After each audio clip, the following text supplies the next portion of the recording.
하나님의 말씀 한번 보도록 하겠습니다. 하나님의 말씀은 누가복음 20장 27절에서 40절까지 말씀입니다. 누가복음 20장 27절에서 40절까지 말씀입니다.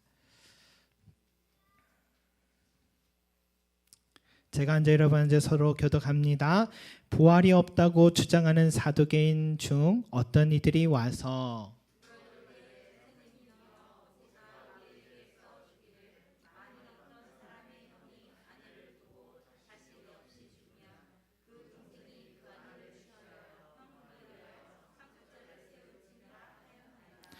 그런데 7형제가 있었는데 마지가 아내를 취하였다가 자식이 없이 죽고 7이 다 그와 같이 자식이 없이 죽고 7이 다 그를 아내로 취하였으니 부활 때에 그 중에 누구의 아내가 되리까?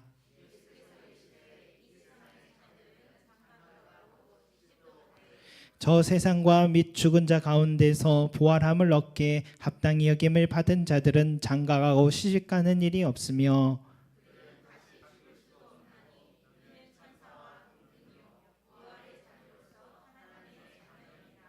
죽은 자가 살아난다는 것은 모세도 가시나무 뜰에 관한 줄을 아브라함의 하나님이요 이삭의 하나님이요 야곱의 하나님이라 칭하였나니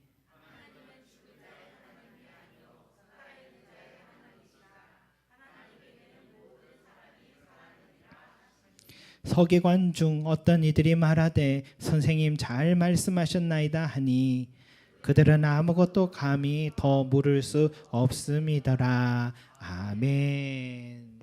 여러분 우리 지난주에도 이 말씀 봤죠? 사두개인들이 예수님께 다가와 책 잡으려고 부활에 관한 질문을 하셨습니다. 그들은 부활을 믿지 않는 사람들입니다. 사두개인들은 그러니까 영혼 불멸에 대해서 믿지 않습니다. 그래서 부활의 논리로 따진다면 하나님의 율법이 얼마나 모순을 가지고 있는지를 지적을 하는 질문을 던졌습니다. 이런 이야기예요. 하나님의 율법의 형제가 자식이 없이 죽으면 가장 가까운 형제부터 형수를 책임져서 형의 기업을 이어나가도록 하는 기업 물을 자라는 이 제도가 있는데 성경에 만약에 7형제가 있었고 마지가 자식이 없어 죽어서 둘째 동생이 형수를 책임졌는데 책임지다가도 또 자식 없이 죽었고 셋째도 그랬고 넷째도 마지막 7까지 다 그랬다면 그리고 형수마저 그렇게 죽었다면 부활 후에 이 한 여인에게 남편은 나중에 천국 가면 남편이 도대체 누구냐라는 질문이었어요. 그때 예수님은 너희가 성경도 하나님의 능력도 알지 못하는 거로 오해하였도다 하시면서 여기서는 시집 장가 가는 게 중요하지만 부활 후의 삶은 시집 가는 것이 아니다. 시집 장가 가는 것이 아니다라고 말씀하셨어요. 성경 여기저기에 부활 후의 삶은 어떤 것이냐? 예수님이 일관되게 말씀하신 것은 예수님이 우리의 신랑이 되시고 우리는 그리스도인들은 신부가 되는 혼인잔치가 일어나는 것이다 말씀하셨어요. 그렇다고 해서 지금 이 땅에서 우리의 부부관계 또 가족관계 사랑하는 사람들과 관계가 부정되는 곳이 아니라고 말씀하십니다. 주님 안에서 모두 함께 사랑하고 살아가는 것이다. 그래서 이 땅의 생각으로 그 부활 후의 삶을 단정짓던 그 사두개인들의 지적이 예수님의 말씀 앞에서 초라한 질문이었다는 것이 드러나는 장면이었습니다. 그런데 여러분 예수님이요 사두개인들을 반박하시려고 이렇게 부활에 대해 말씀한 것이냐? 그게 아니에요. 그 뒤에 말씀을 보면 모든 사람들에게 부활 후의 삶은 정말 어떤 것인지를 자세하게 설명해 주시려고 오늘 말씀이 지금 말씀하셨다는 걸 알 수 있어요.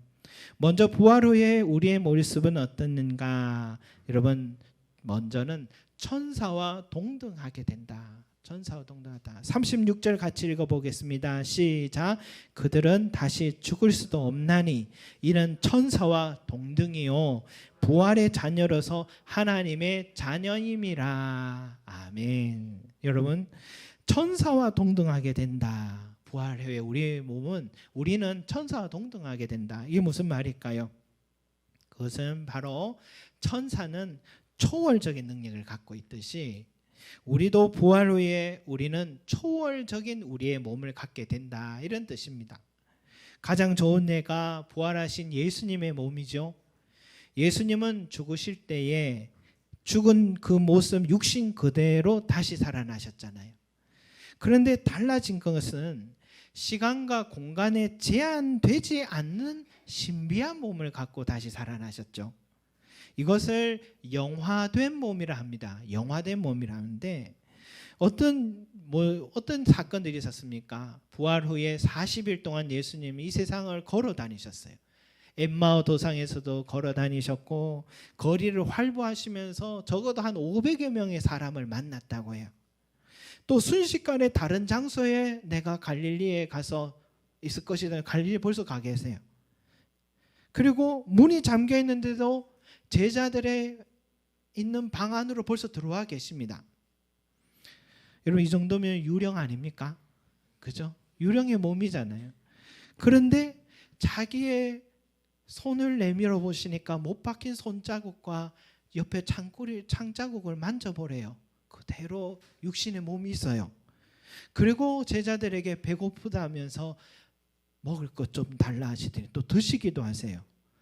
그러니까 우리가 기존에 생각하는 육신과는 몸과는 전혀 다른 영화된 몸으로 변화된다는 것을 예수님이 미리 보여주셨습니다. 여러분, 이건 뭡니까?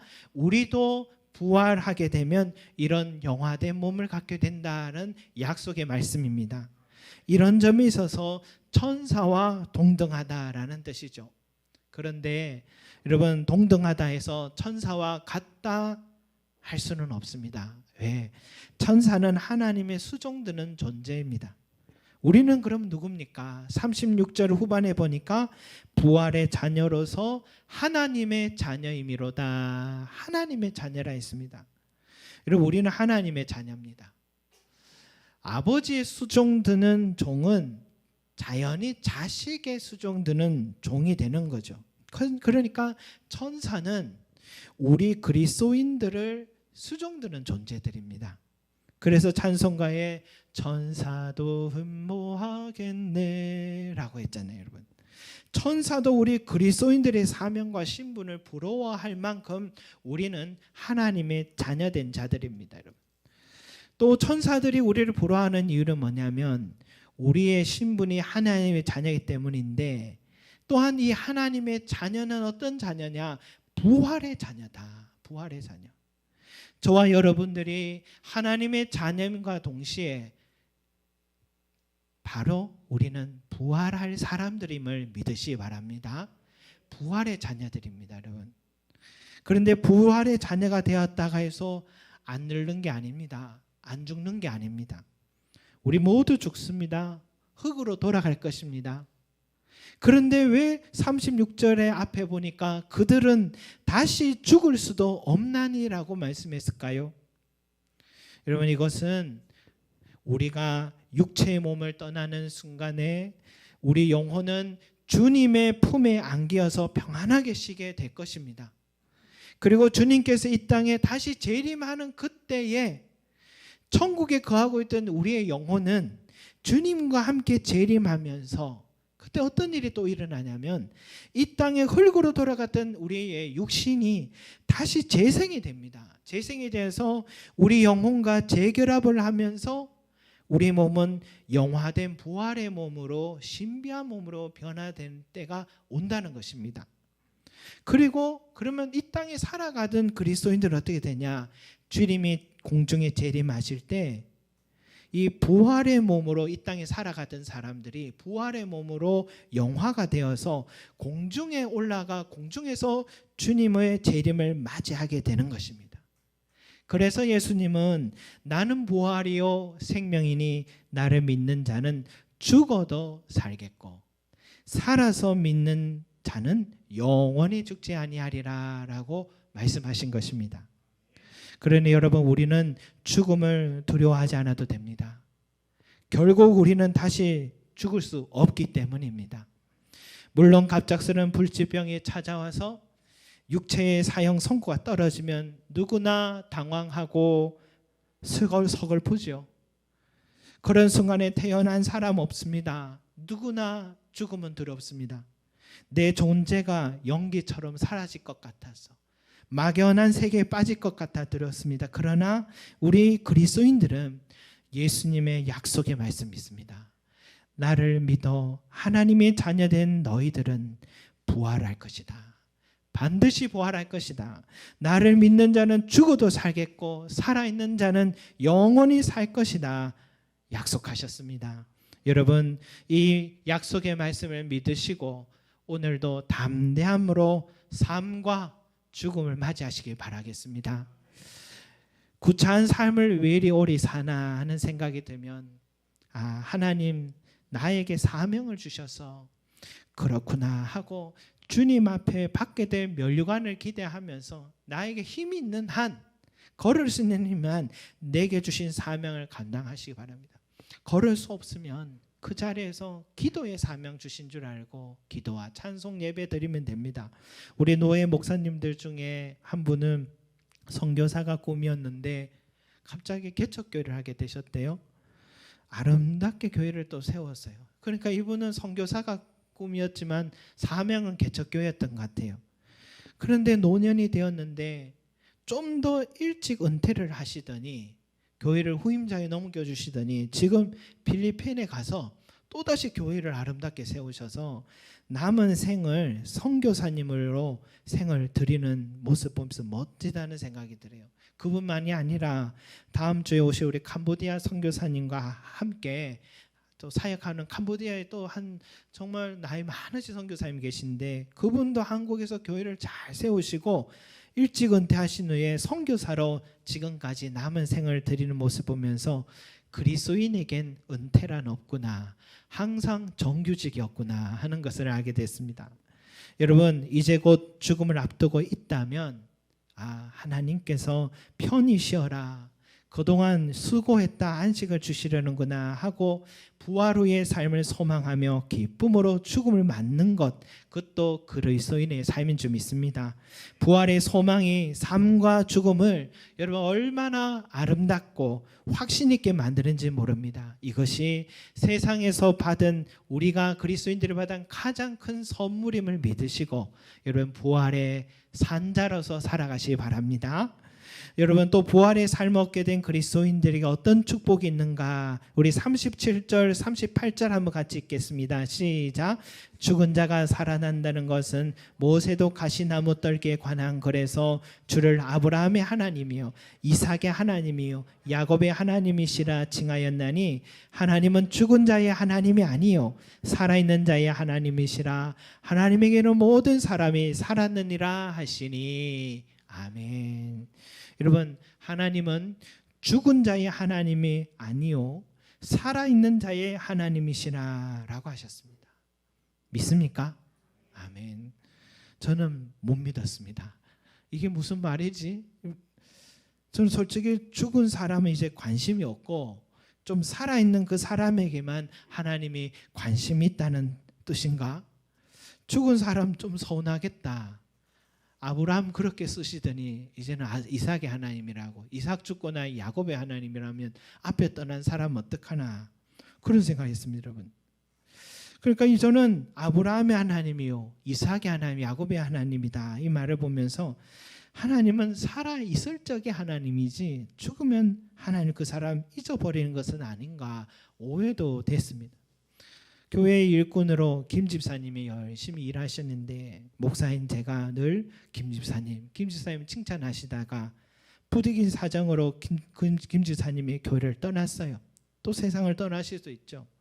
그 빈자리에 또 다른 송 집사님이 오셔서 열심히 사역하니까 목사인 제가 송 집사님 하면서 칭찬을 해보세요. 그러면 김 집사님의 가족이나 지인들이 보면은 얼마나 서운한 생각이 들겠습니까? 목사님은 살아 있을 때나 함께 있을 때나 김집사지 떠나고 나니까 저렇게 잊어버리는가? 나도 떠나고 나면 저러지 않겠어? 서운한 마음이 들지 않겠습니까? 그래서 하나님은 죽은 자의 하나님이 아니요 살아있는 자의 하나님이시다. 이 말씀이 조금 무슨 뜻일까 이해가 되지 않았습니다. 여러분, 저의 오해겠지요. 우리 하나님은 그런 분이 아니시잖아요. 그렇게 인정 없는 분이 아니잖아요. 이사야 말씀을 통해서 다시 한번 하나님을 생각하게 돼요. 여인이 어찌 그 젖먹는 자식을 잊겠으며 자기 태에서 난 아들을 긍휼히 여기지 않겠느냐. 그들은 혹시 잊을지라도 나는 너를 잊지 아니할 것이라. 주님 말씀하셨잖아요.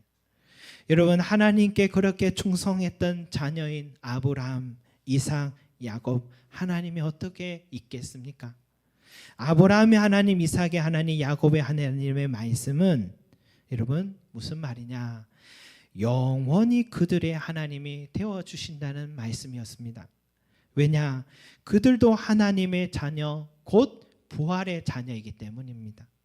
그들은 죽은 사람들이 아니라 산 자들입니다. 살아있는 자의 하나님이다 라고 하셨으니 그들은 지금도 하나님 앞에 살아있는 자들입니다.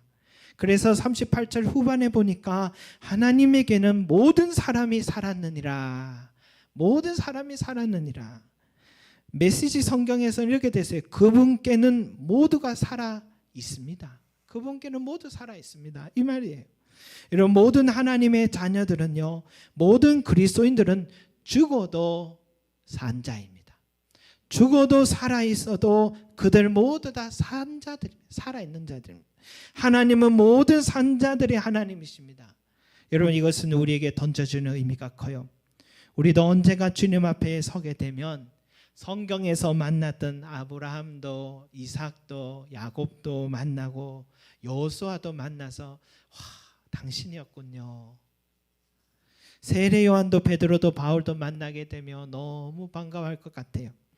영화된 그들을 눈앞에 마주하게 되는 것만큼 기쁘고 감격스러운 일 없을 것입니다. 그리고 이 세상에서 나와 함께 아끼고 사랑해 주신 우리 부모님과 먼저 떠난 가족들을 만날 때 형언할 수 없는 기쁨과 사랑이 충만한 그곳 평안히 살고 있었구나 하는 모습을 보면서 그때서야 이 말씀이 다시 깨달아질 거예요. 하나님은 살아있는 자의 하나님이시라. 그때서야 우리는 감사하게 될 것입니다. 여러분, 하나님은 한 번도 그 자녀를 버리신 적이 없다는 걸 알게 될 것입니다. 여러분, 또 살아있는 자의 하나님이시다라는 말씀은 뭐냐? 오늘을 살아가고 있는 저와 여러분들에게 여전히 산 자의 하나님이 되어주신다는 약속의 말씀입니다. 아무리 힘들고 어려운 일이 닥쳤다 해도 여기가 끝인가 하는 절망의 자리에 내가 서 있다 해도 왜 나에게 이런 일이 일어났는지 아무리 생각해도 이해가 되지 않는 그 고난의 시간을 걷고 있다 해도 내가 하나님의 자녀라면 두려워하지 마시기 바랍니다. 가끔 기도하며 푸념하며 기도하다가 옆에 저 구절을 보면 깜짝깜짝 놀라요. 두려워 말고 믿기만 하라. 그리하면 살리라. 맞아. 내가 잊고 있었구나. 내가 잊고 있었구나 하며 생각하죠. 요즘 매일마다 간증을 듣고 있는데 어제는 개그맨인 정선희 집사님의 간증을 듣면서 또다시 내 자신을 또 돌아보고 감사하게 됐어요. 큰 하나님의 계획과 그림이 있구나. 다시 믿음이 생기게 돼요. 이해되지 않는 고난 중에 있다면 여러분들도 한번 간증 집회 영상들을 한번 보시기 바라겠습니다. 산자의 하나님이 이런 분이시구나 깨닫게 될 것이고 다시 한번 내 삶도 믿음으로 일어서게 될 것입니다. 여러분, 하나님은 지금도 살아있는 자들의 하나님이시다라는 것을 우리 교회를 돌아보며 다시 한번 느끼게 되는데요. 우리 교회 올해 새롭게 참 이루어졌던 사역들이 뭔가 돌아보니까 우리 주일학교 사역이에요. 주일학교 사역과 중보기도 사역이었어요. 하나님께서 인도하신 사역임을 많이 느끼는데 올 초에 중고등부실을 하루 만에 이 공간을 만들었어요. 만들면서 놀랐어요. 저곳은 분명히 7년 동안 창고였는데 한 7일은 걸리리라 생각했거든요. 정리하고 새롭게 하는데, 그런데 하루 만에 만들었어요. 여러분, 하나님이 하셨던 것 같아요. 우리 친구들이 모두 교제 나누고 제자 훈련하고 가장 중요한 청소년기에 하나님을 향한 신앙을 배우게 하시려고 하나님이 만드시고 꾸미신 것 같아요. 요즘 어른들도 제자 훈련을 하고 있습니다. 또 이제 주일학교를 할 수 있을까 생각했더니 여름 성경학교도 하고, 모세도 아브라함도 다니엘도 모르는 친구들이 성경고사 대회 나가서 전원이 상을 타고 왔어요. 여러분, 매주 어른, 청소년, 어린아이들을 위한 성경 교사들을 세우시고 하나님을 알아가고 교제 나누게 하신 걸 보면서 살아있는 자의 하나님이심을 다시 한번 느끼게 됩니다. 여러분, 그리고 올해 또 하나님께서 직접 만드는 사역이 중보기도 사역인 같은데, 돌아보니까 응답되지 않은 기도 제목이 없습니다. 긴급하게 기도 제목을 모두에게 올려두면 반드시 그 기도가 응답된 걸 보면서 우리 교회에 참 귀한 역사가 쓰여지고 있구나, 하나님께서 살아계심을 증거하는 믿음의 그 기록들이 쌓여가고 있구나 하는 걸 느끼게 돼요. 그를 위해 쓰임받는 우리 중보기도팀 모두에게 감사드리고요. 여러분, 이 기도문과 기도의 응답 과정을 보면서 깨닫게 된 것은 하나님은 살아있는 자의 하나님이시다. 누구든지 기도한다고 그렇게 응답되는 게 아닙니다. 여러분, 하나님은 자녀의 기도를 들으십니다. 우연이 아니에요. 우리 교회 성도 한 사람 한 사람이 하나님의 자녀의 공동체이기 때문에 우리의 기도가 응답되는 것입니다. 하나님의 자녀요 부활의 자녀이기 때문인 줄로 믿습니다. 성도 여러분, 나에게 부활의 생명 주신 하나님을 찬양하시기 바랍니다. 나를 산자 되게 하신 하나님께 감사하시기 바랍니다. 오늘 학습식을 받은 우리 성도님들을 비롯하여 어른이나 우리 어린아이들이나 모두가 예수님을 믿어 하나님의 자녀요 부활의 자녀가 되게 하신 것을 찬송하시길 바랍니다. 그 하나님은 지금도 살아있을 때도 죽음 이후에도 영원히 나의 하나님이 되어 주실 것입니다. 젖먹이는 어미가 혹시나 잊을지라도 하나님은 내 이름을 잊지 않으시고 불꽃과 같은 눈으로 내 삶을 지켜보시고 주님 앞에서는 그날까지 나와 함께 해주실 것임을 믿으시기 바랍니다. 남은 삶을 찬송하시며 합당하신 우리 하나님께 영광 돌리시는 저와 여러분 되시기를 소망합니다. 기도드리겠습니다. 사랑과 은혜가 많으신 우리 아버지 하나님, 살아있는 자의 하나님이시다. 죽은 자의 하나님이 아니라 살아있는 자의 하나님이다 라는 것은 바로 부활의 자녀인가 자녀이 아닌가의 문제였습니다. 하나님이여, 오늘 우리의 불러주시고 믿음 갖게 하시고 하나님의 자녀 되게 하시고 하나님 부활의 자녀 되게 해주신 은혜 감사드립니다.